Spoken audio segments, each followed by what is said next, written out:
Hello everyone, আবারও চলে এলাম একটা মেকআপ টিউটোরিয়াল নিয়ে। আমারই বান্ধবীর বিয়ের জন্য রেডি হচ্ছিলাম। তো মোটামুটি খুব সিম্পলের উপরে বেসটা করেছিলাম, প্রাইমার অ্যাপ্লাই করে নিচ্ছিলাম এখানে, আর একটু জাস্ট হালকা করে কনসিল করে তারপর স্টুডিও ফিক্স লাগিয়ে পুরো বেসটা করেছিলাম।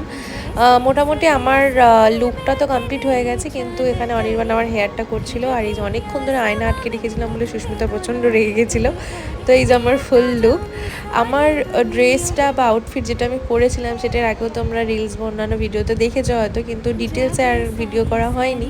যদি তোমাদের এই শাড়িটা বা ব্লাউজটার লিঙ্ক দরকার হয় বা কোথা থেকে নিয়েছি তোমরা জানতে চাও, ডেফিনেটলি কমেন্ট করো, আমি কমেন্টে লিঙ্ক দিয়ে দেবো তোমাদেরকে কোথা থেকে আমি পারচেস করেছি। আর আমার কানবালাটা নিয়ে অনেকে প্রচুর প্রচুর প্রচুর ইভেন এখনও বিয়ের 1.5 বছর হতে চললো প্রচুর ইনকোয়ারি আসে। তো কানবালাটার কোথা থেকে নিয়েছি সেটা জানতে হলেও কমেন্ট করো, আমি লিঙ্ক দিয়ে দেবো।